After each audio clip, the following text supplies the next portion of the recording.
Hello नमस्कार दोस्तों, मेरा नाम रोहतास निम्मी है और आप सभी का स्वागत है हमारे यूट्यूब चैनल निम्मीज नेट प्रो पे। दोस्तों आज फिर से आप सभी के लिए एक और धमाकेदार वीडियो लेके आए हैं। आज हम टीचिंग एप्टीट्यूड करने वाले हैं। इम्पोर्टेंट कीवर्ड्स सीरीज के अंदर ये हमारी नेक्स्ट वीडियो है और आज की वीडियो हम शिक्षण और अधिगम से रिलेटेड इम्पोर्टेंट कीवर्ड्स देखेंगे और उनसे रिलेटेड जो हमारे क्वेश्चंस आए हैं उनको हम देखेंगे। आपको कुछ शब्द हम बताएंगे, उन शब्द पे आपको फोकस करना है। जहाँ पे वो शब्द दिखे वहाँ पे आपको कौन सा आंसर देना है, क्या देना है, किस तरीके से देना है, वो सारी चीज़ें आपको हम बताएंगे और ये वीडियो आप सभी के लिए बहुत ज़्यादा इंपॉर्टेंट होने वाली है। तो इस वीडियो का पूरा देखना और ध्यान से देखना। दोस्तों यूजीसी नेट पेपर 1 2025 एग्जाम को देखते हुए हमने आप सभी के लिए एक टारगेट बैच लॉन्च किया है। इसमें आपको क्या क्या मिलने वाला है। नंबर 1 पे ऑल 10 यूनिट स्टडी नोट्स मिलेंगे आपको हिंदी इंग्लिश में। नंबर 2 पे ऑल 10 यूनिट की एड फ्री वीडियोस मिलने वाली है। नंबर 3 पे दोस्तों 2012 से लेकर 2024 तक प्रीवियस ईयर क्वेश्चन आपको मिलेंगे। नंबर 4 पे 2012 से लेकर 23 तक यूनिट वाइज क्वेश्चन आपको दिए जाएंगे। नंबर 5 पे 2012 से लेकर 23 तक सब टॉपिक वाइज क्वेश्चन भी आपको मिलेंगे इस कोर्स में। इसके अलावा भी आपको बहुत कुछ मिलने वाला है दोस्तों। जैसा कि आप यहाँ पे देख सकते हैं 5 फ्री बोनस आपको दिए जा रहे हैं, जैसे कि मोस्ट इंपॉर्टेंट कीवर्ड वीडियोस आपको मिलेंगी, प्लस में स्टडी नोट्स दिए जाएंगे, मोस्ट रिपीटेड होने वाले क्वेश्चंस के बारे में आपको बताया जाएगा। दोस्तों ये कोर्स आपके लिए बहुत ज़्यादा हेल्पफुल होने वाला है, तो इस कोर्स को जल्दी से जल्दी ज्वाइन कीजिए। अगर आप इसे 1 महीने का लेना चाहते हैं तो केवल 299 रुपये में इसे ज्वाइन कर सकते हैं। अपनी ज़रूरत के हिसाब से अपनी वैलिडिटी चूज़ कर सकते हैं। कोर्स बाय करने के लिए हमने वीडियो डिस्क्रिप्शन बॉक्स में लिंक दिया हुआ है, या फिर आप हमें व्हाट्सएप पे भी मैसेज कर सकते हैं। हमारा व्हाट्सएप नंबर है 8708321010। थैंक यू दोस्तों। तो चलिए दोस्तों, सबसे पहले हम इससे रिलेटेड जो हमारी थ्योरी है, थ्योरी हम देखते हैं। देखिए, शिक्षण और अधिगम, इससे रिलेटेड हमारे एग्जाम में बहुत क्वेश्चन रिपीट होते हैं जी। तो सबसे पहले हम इनके बारे में थोड़ा सा बेसिक समझ लेते हैं। शिक्षण क्या होता है और अधिगम क्या होता है। देखिए, अधिगम, सबसे पहले हम बात करते हैं अधिगम क्या होता है। अधिगम को इंग्लिश में बोलते हैं दोस्तों लर्निंग, हम बोलते हैं लर्निंग। लर्निंग का मतलब होता है सीखना, और सीखना इंसान किसी भी तरीके से सीख सकता है। एक छोटा सा बच्चा होता है ना, छोटा सा बच्चा भी जब मान के चलिए वो जन्म लेता है और वो 3 महीने का होता है तो उसे कोई लैंग्वेज नहीं आती ना, उसे लैंग्वेज नहीं आती और कुछ भी नहीं आता, लेकिन फिर भी वो कम्युनिकेट करता है, वो चीज़ों को सीखता है धीरे धीरे। भाई अगर मेरे को भूख लगेगी तो मेरे को क्या करना है, रोना है ना, रो के बच्चा दूध मांग लेगा जी। तो ये चीज़ें हमें सीखनी है दोस्तों इसके अंदर। और बच्चा क्या है कि बच्चा हो चाहे बूढ़ा हो चाहे कुछ भी कोई भी हो, वो अधिगम करता है, पूरी जिंदगी उसका अधिगम चलता रहता है दोस्तों। देखिए, अधिगम क्या है, एक व्यापक सतत एवं जीवन पर्यंत चलने वाली महत्वपूर्ण प्रक्रिया, ये हमेशा चलती रहती है। इसके लिए हमें किसी टीचर की ज़रूरत नहीं है, किसी की भी ज़रूरत नहीं है। इंसान अपने आप भी सीख सकता है, टीचर से भी सीख सकता है और अपने आप भी सीख सकता है। बट ये इम्पोर्टेंट नहीं है कि नेसेसरी नहीं है कि टीचर होगा तभी वो सीखेगा, नहीं। हम गली में जा रहे हैं और गली में अगर हमें ठोकर लग गई किसी चीज़ से, तो ठोकर खाने से, वो कहते हैं ना ठोकर खाने से अक्ल आती है, हाँ, तो ठोकर खाने से अक्ल आती है, तो वो क्या है, अधिगम है वहाँ पे जी। तो इसके अंदर क्या है, मनुष्य जन्म से लेके और मृत्यु तक वो कुछ ना कुछ सीखता रहता है जी। तो इसके जो इम्पोर्टेंट जो पॉइंट है वो हम देख लेते हैं, जहाँ से हमारे क्वेश्चन रिपीट होते हैं। अधिगम क्या है, जीवन पर्यंत चलने वाली प्रक्रिया, ये लगातार चलती रहती है। अधिगम अनुकूल प्रक्रिया है जी। अधिगम सार्वभौमिक प्रक्रिया, यानी कि हम चाहे लंदन में हो चाहे इंग्लैंड में हो चाहे कहीं पे भी हो, हमें चाहे कौन सी भी लैंग्वेज आती हो, चाहे हम अमीर हो चाहे गरीब हो, ये क्या है कि अधिगम हमारा चलता रहता, हमेशा हम कुछ ना कुछ चीज़ सीखते रहते हैं। और अधिगम का सबसे जो इम्पोर्टेंट पॉइंट है दोस्तों, अधिगम का मतलब है व्यवहार में परिवर्तन, व्यवहार संशोधन। अब देखिए, कोई भी हम चीज़ सीख रहे हैं तो उससे क्या है, हमारे बिहेवियर में चेंज आएगा ना। हो सकता है कि हम गलत चीज़ सीख रहे हैं, गलत चीज़ सीखने से भी हमारे व्यवहार में नेगेटिव चेंज आएगा, और अगर अच्छी चीज़ें सीखेंगे तो पॉजिटिव चेंज हमारा आएगा जी। अधिगम पुराने और नए अनुभवों का योग है। हमने पहले क्या सीखा है और अब क्या सीखा है, उन दोनों का योग होता है ये। अधिगम शिक्षण अधिगम उद्देश्यों को प्राप्त करने में सहायक है। अब देखिए, जो अधिगम जो होता है ना, वो शिक्षण के उद्देश्यों को प्राप्त करने में सहायक है। अब देखिए, इसका मतलब क्या है, जैसे मान के चलिए हमें मैथ के अंदर 80 नंबर लेके आने हैं, ठीक है। अब टीचर ने हमें समझा दिया, टीचर ने 4 क्वेश्चन करवा दिए है, ठीक है, टीचर ने 4 उदाहरण करवा दी। उसके बाद में हमारे जो चैप्टर में 10 क्वेश्चन हैं।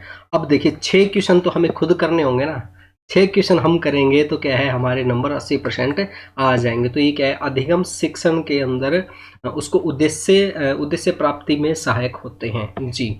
तो आगे हम बात करते हैं दोस्तों, अब शिक्षण क्या होता है। शिक्षण भी हमारे लिए काफ़ी इंपॉर्टेंट है, इन दोनों के बारे में हमें पता होना चाहिए। देखिए शिक्षण जैसे नाम से पता चल रहा है टीचिंग। अब देखिए इसके अंदर जो हमारी टीचिंग होती है वो एक प्रोफेशनल वे में होती है।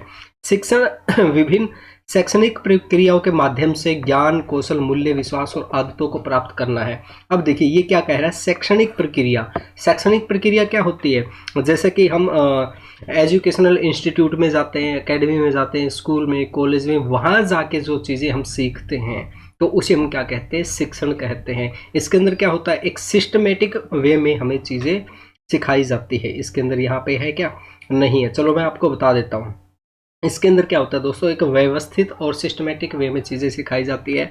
जब हम स्कूल में जाएंगे तो स्कूल का एक टाइम टेबल होगा ना, और उस टाइम टेबल के अनुसार हम सीखते हैं, और उसके अंदर डेली एक रूटीन होता है हमारा, भाई आज ये चैप्टर करें, कल ये, परसों ये, ठीक है, इस तरीके से हम सीखते हैं। लेकिन लर्निंग जो है, लर्निंग के अंदर हमारा ऐसा कुछ नहीं होता, और लर्निंग के हम कैसे भी सीख सकते हैं लर्निंग में जी। और इसमें देखिए कॉलेज और विश्वविद्यालयों जैसे संस्थानों द्वारा प्रदान की जाने वाली औपचारिक शिक्षा होती है इसके अंदर, है ना जी। और शिक्षा का अंतिम उद्देश्य व्यक्तियों को एक समृद्ध जीवन जीने में सक्षम बनाना है, उनका जीवन सफल हो सके, ये इसका मेन मोटिव होता है जी। तो आपको शिक्षण के बारे में समझ में आ गया। अब हम बात करते हैं दोस्तों, शिक्षण और अधिगम का संबंध क्या है, इनके अंदर सिमिलरिटीज क्या है, उसके बारे में हम समझेंगे। और इनसे रिलेटेड क्वेश्चन मैं आपको दिखाऊंगा, आप बने रहना, बहुत मज़ा आने वाला है आज की क्लास में, मैं रियली बता रहा हूँ दोस्तों जी। अधिगम और शिक्षण दोनों का गहरा संबंध है एक दूसरे के साथ। शिक्षण वह प्रक्रिया है जिसमें ज्ञान और कौशल का विकास होता है, इसमें ज्ञान और कौशल का विकास होता है, जबकि अधिगम वह प्रक्रिया है जिसमें शिक्षित व्यक्ति द्वारा अर्जित ज्ञान और कौशल का अपने जीवन में उपयोग करना होता है। अब देखो काफ़ी इंपॉर्टेंट चीज़ है ये हमारे लिए। अब देखिए टीचर क्या है, टीचर तो हमें सिखा के चला जाएगा, टीचर क्या है, हमें ज्ञान दे के चला जाएगा, है ना, हमें स्किल सिखा के चला जाएगा। अब ज्ञान देगा, हमें टीचर क्या है, ज्ञान देगा कि हमें जो बड़े बुजुर्ग हैं उनकी रिस्पेक्ट करनी चाहिए और लोगों से ऐसे बोलना चाहिए। मैथ का टीचर आएगा, वो क्या है, कैलकुलेशन करना सिखा देगा, है ना, गुना भाग और प्लस माइनस करना सिखा देगा। अब जब इन चीज़ों को हम प्लस माइनस को जब हम अपनी डेली लाइफ में यूज़ करने लगेंगे और इनके द्वारा दिया गया ज्ञान हम अपनी लाइफ में उतारने लगेंगे, हम रियल में अपने बड़ों की रिस्पेक्ट करने लगेंगे, तो वो क्या होगा, अधिगम होगा। अधिगम शिक्षण का परिणाम होता है, हमने रियल में उन चीज़ों को सीखा है, अपने जीवन में हमने उनको उतारा है जी। अगर शिक्षण सही तरीके से दिया जाता है तो अधिगम भी अधिक असरदार होता है जी। अगर टीचिंग अच्छे से की जाएगी तो बच्चा क्या अच्छे से सीखेगा ना। जैसे हम आपको उदाहरण के जरिए बता रहे हैं सारी चीज़ें, और मुझे उम्मीद है आप लोगों को ये सारी चीज़ें अच्छे से समझ में आ रही होगी। अगर दोस्तों मज़ा आ रहा है ना तो कमेंट बॉक्स में ज़रूर लिखना भाई जी। अधिगम जीवन भरी शिक्षण प्रक्रिया में जारी रहता है जी। अधिगम जो है शिक्षण प्रक्रिया में हमेशा जारी रहता है, जिस संगठित शिक्षा या फिर अनुभव द्वारा प्राप्त ज्ञान, अनुभव, नैतिकता, आदर्श मदद करता है जी। चलिए कोई नहीं, ये इम्पोर्टेंट नहीं है, जो इसमें इम्पोर्टेंट है वो मैंने आपको बता दिए सिमिलरिटीज। अच्छा, अब एक जो क्वेश्चन आता है हमारा दोस्तों, इनके डिफरेंस में से क्वेश्चन आता है, यहाँ से हमारा क्वेश्चन हर बार एग्जाम में आता ही आता है। और बस 2 मिनट रुक जाइए, उसके बाद में इससे रिलेटेड क्वेश्चन मैं आपको दिखाने वाला हूँ जी। देखिए इन दोनों में अंतर क्या है, अंतर हम देख लेते हैं।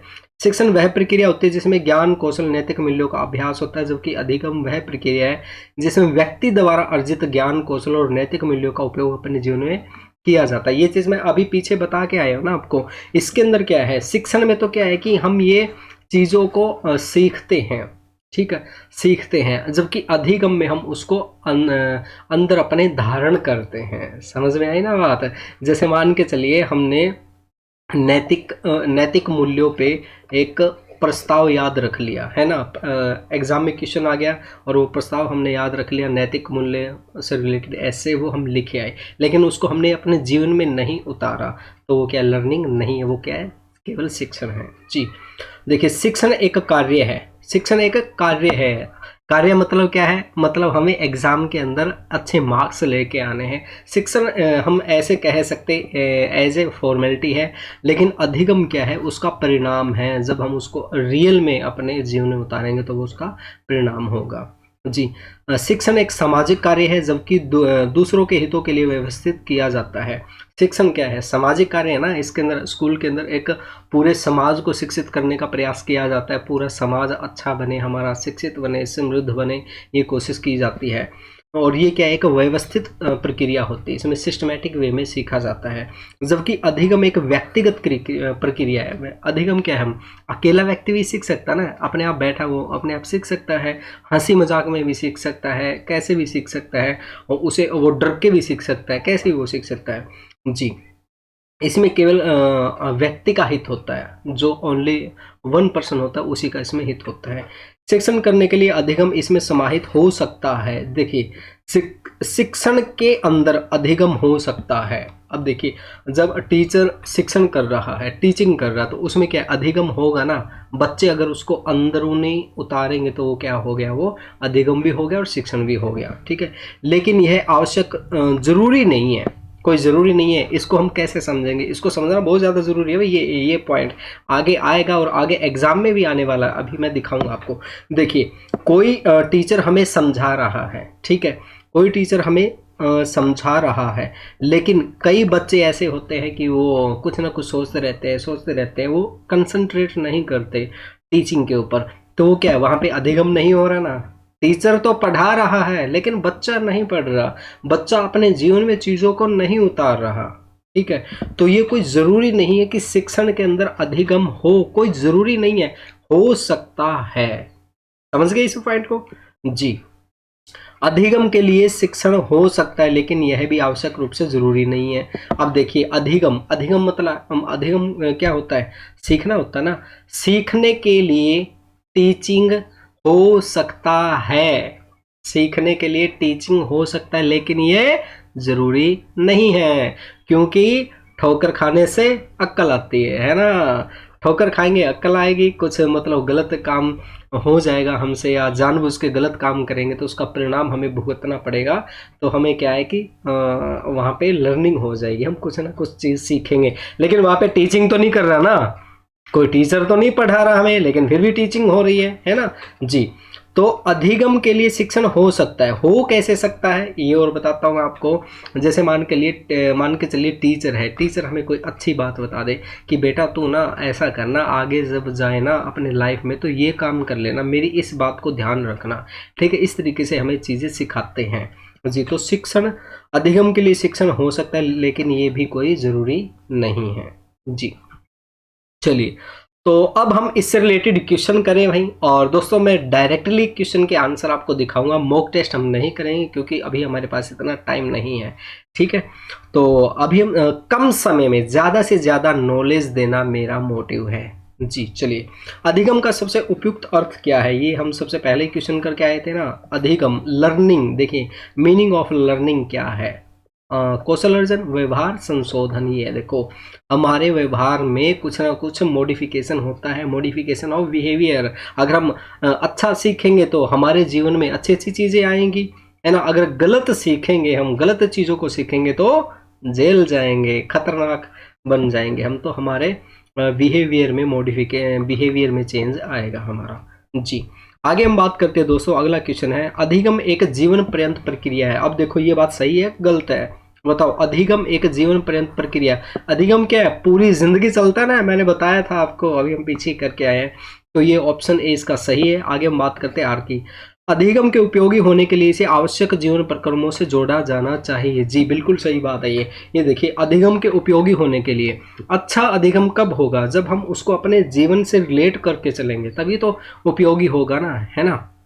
अगर हम ऐसी चीज़ें सीख रहे हैं जो हमारे लाइफ में काम ही नहीं आ रही, तो कैसा अधिगम है। तो दोनों की दोनों चीज़ें इसकी सही है, ऑप्शन ए इसका राइट हो जाएगा। ए और आर दोनों के दोनों सही है। जी, तो दोस्तों, आ रहा है मज़ा? अगर मज़ा आ रहा है तो आप बताना भाई कमेंट बॉक्स में। जी, चलिए, अगला क्वेश्चन है, निम्नलिखित में से अधिगम के सबसे प्रभावी कारक कौन कौन से, वो हमें बताने हैं। लर्निंग, कोई भी बच्चा लर्निंग किन किन बेसिस पे करता है। क्या लर्निंग के लिए सरकार रणनीति बनाती है, क्या पॉलिसी बनाती है? लर्निंग तो हम कैसे भी कर सकते हैं ना, बिना पॉलिसी के, बिना सरकारी नीति के भी हम सीख सकते हैं जी, ये कोई ज़रूरी नहीं है। मोटिवेशन ज़रूरी है, तो बच्चों के अंदर जितना मोटिवेशन होगा वो ज़्यादा से ज़्यादा चीज़ों को सीख पाएंगे। एटीट्यूड, किसी चीज़ के प्रति क्या एटीट्यूड है, जैसे यार मेरे को ड्राइविंग पसंद ही नहीं है, यार मेरे को पसंद नहीं है, तो मैं क्या सीख पाऊंगा? मेरा एटीट्यूड ये है, यार मेरे को ड्राइविंग पसंद नहीं है, तो क्या मैं सीख पाऊंगा? क्या नहीं सीख पाऊंगा।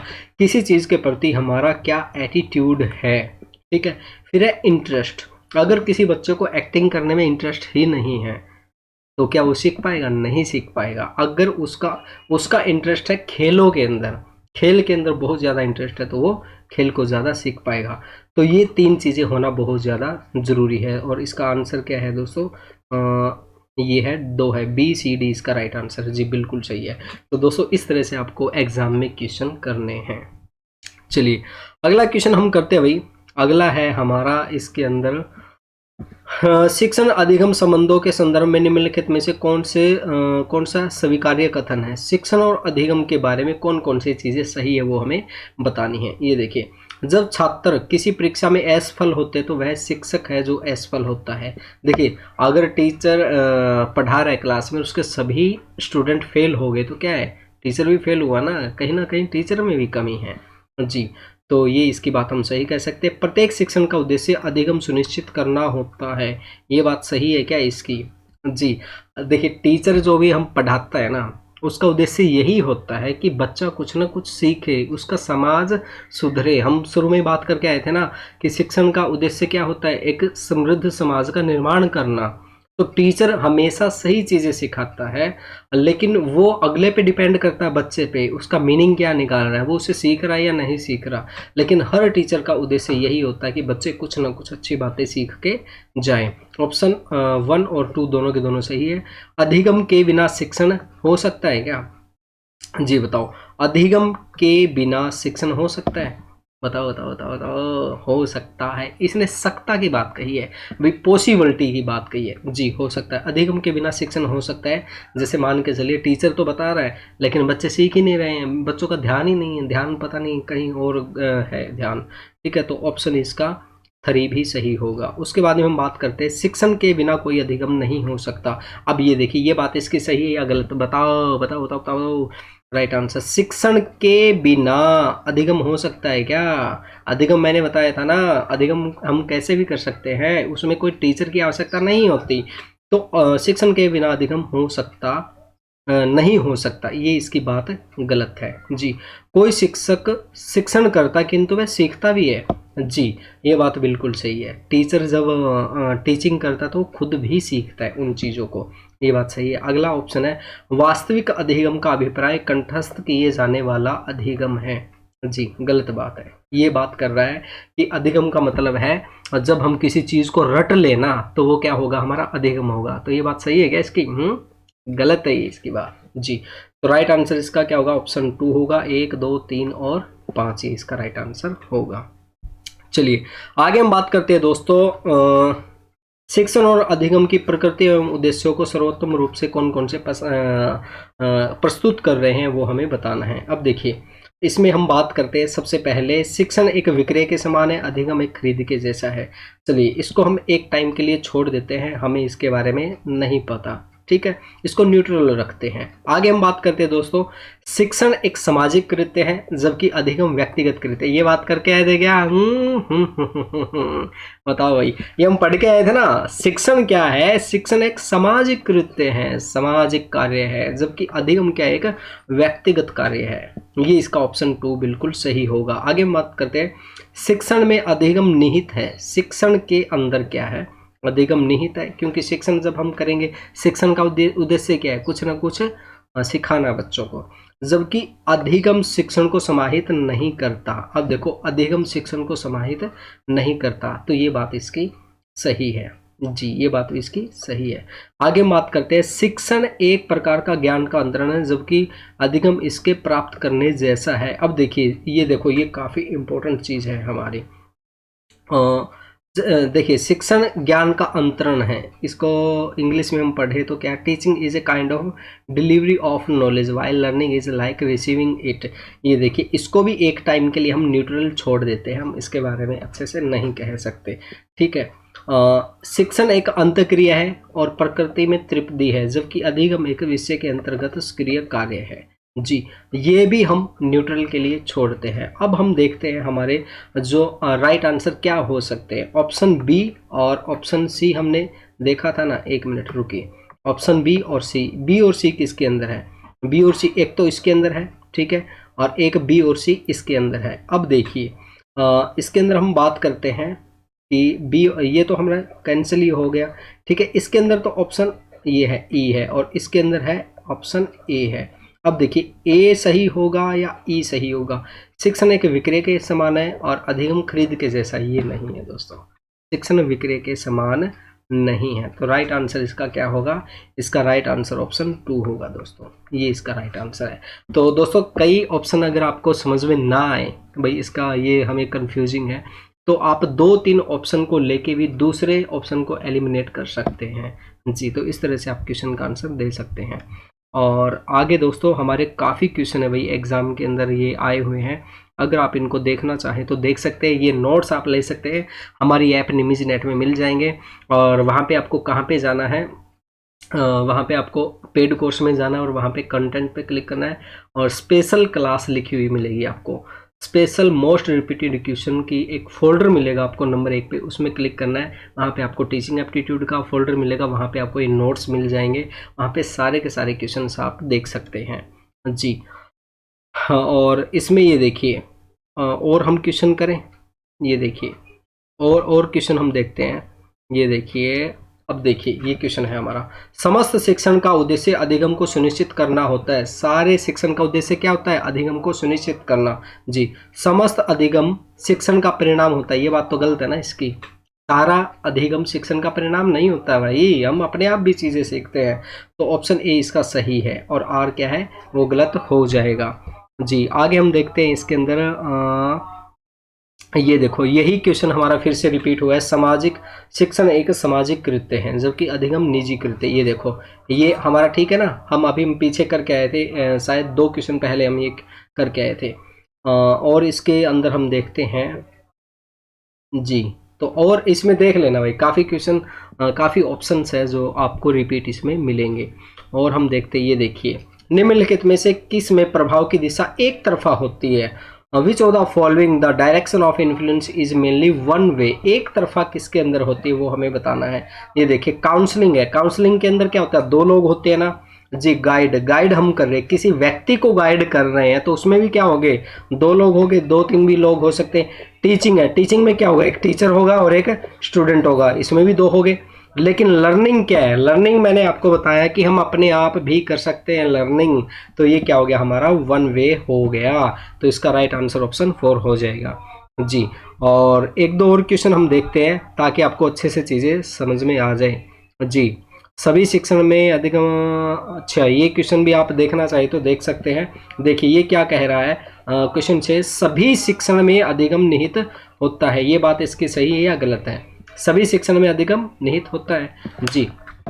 और अधिगम को उपयोगी होने के लिए उसे आवश्यक रूप से शिक्षण से उत्पन्न होना चाहिए, ये बात सही नहीं है। ये देखो ये कह रहा है कि लर्निंग के लिए टीचिंग होना जरूरी है, ये बात बोल रहा है। क्या जरूरी है, क्या नहीं, हो सकती है अधिगम के अंदर शिक्षण हो सकता है, लर्निंग के अंदर टीचिंग हो सकती है, बट ये जरूरी नहीं है, 100% जरूरी नहीं है। तो ऑप्शन आर इसका जो गलत हो जाएगा। तो ऑप्शन सही है, ए सही है लेकिन आर गलत है जी। और क्वेश्चन मैं आपको दिखा देता हूं जी। हाँ, ये आप देख सकते हैं। अच्छा एक और देखो, एक और ऑप्शन इसमें रिपीट हुआ है। ये हमारा क्वेश्चन है भाई, दोनों की प्रकृति और उद्देश्य के बारे में हमें बताना है जी। ये देखिए शिक्षण और अधिगम अविच्छिन्न रूप से संबंधित है, ये बात बिल्कुल सही है, ठीक है। और ये देखिए एक ऑप्शन मैं आपको दिखा रहा हूँ, शिक्षण एक सामाजिक कृत्य है जबकि अधिगम एक व्यक्तिगत कृत्य है। अब देखिए एक ऑप्शन एक ऑप्शन हमारा 3 बार एग्जाम में रिपीट हुआ है। ये कीवर्ड्स है दोस्तों, इन कीवर्ड्स को आपको याद रखना है। जहाँ पे भी आपको दिखाई देना शिक्षण सामाजिक कृत्य है और अधिगम एक व्यक्तिक कृत्य है, तो इसका मतलब क्या है, ये ऑप्शन हमारा राइट है, ये ऑप्शन राइट है। अब देखिए यहीं से हम क्वेश्चन करें, यहीं से हमारा आंसर आ जाएगा। अब देखिए इसमें हमें पता चल गया, अभी ऑप्शन एफ जो है वो बिल्कुल राइट है। अब देखिए एफ देखते हैं, एफ किसके अंदर है, ऑप्शन ए में है क्या, नहीं है जी, कट हो गया। ऑप्शन बी में है क्या, बी में भी नहीं है जी, ये भी कट हो गया।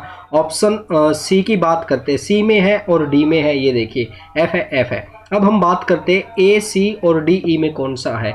ए सी देखते हैं, देखिए हमारा शिक्षण और अधिक, हाँ ये बात तो बिल्कुल सही है, ये दोनों एक दूसरे से संबंधित है, ये बात हमने पढ़ के आए हैं हम, ठीक है, ये तो सही है। और आगे हम बात करते हैं सी की, समस्त शिक्षण का सारोकार छात्रों में किस प्रकार के रूपांतरण को सुनिश्चित करना होता है, ये बात बिल्कुल सही है। हर टीचर चाहता है कि उनके बच्चे कुछ ना कुछ चीज़ें सीखें, है ना, यही उद्देश्य होता है ना, हर बच्चा कुछ ना कुछ अच्छी चीज़ें सीख के जाए। तो इसका राइट आंसर क्या होगा दोस्तों, ये ऑप्शन 3 राइट आंसर हो जाएगा जी। तो दोस्तों मैं उम्मीद करता हूँ आपको ये क्लास अच्छी लगी होगी, है ना। अच्छी लगी तो दोस्तों कमेंट बॉक्स में ज़रूर लिखना भाई, और आप कहाँ से ये भी हमें बताना जी। तो इस वीडियो को लाइक करना, कमेंट करना और शेयर करना। आज के लिए अभी के लिए बस इतना ही दोस्तों, thank you very much, bye bye दोस्तों, बाय बाय। दोस्तों यूजीसी नेट पेपर 1 2025 एग्जाम को देखते हुए हमने आप सभी के लिए एक टारगेट बैच लॉन्च किया है। इसमें आपको क्या क्या मिलने वाला है, नंबर 1 पे ऑल 10 यूनिट स्टडी नोट्स मिलेंगे आपको हिंदी इंग्लिश में। नंबर 2 पे ऑल 10 यूनिट की एड फ्री वीडियोस मिलने वाली है। नंबर 3 पे दोस्तों 2012 से लेकर 2024 तक प्रीवियस ईयर क्वेश्चन आपको मिलेंगे।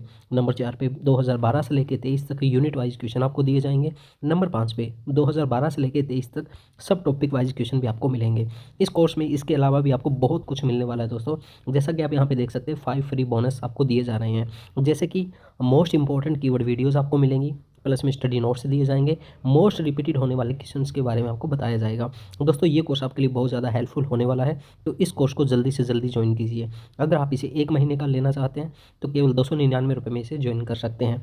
अपनी ज़रूरत के हिसाब से अपनी वैलिडिटी चूज़ कर सकते हैं। कोर्स बाय करने के लिए हमने वीडियो डिस्क्रिप्शन बॉक्स में लिंक दिया हुआ है, या फिर आप हमें व्हाट्सएप पे भी मैसेज कर सकते हैं। हमारा व्हाट्सएप नंबर है 8708321010। थैंक यू दोस्तों।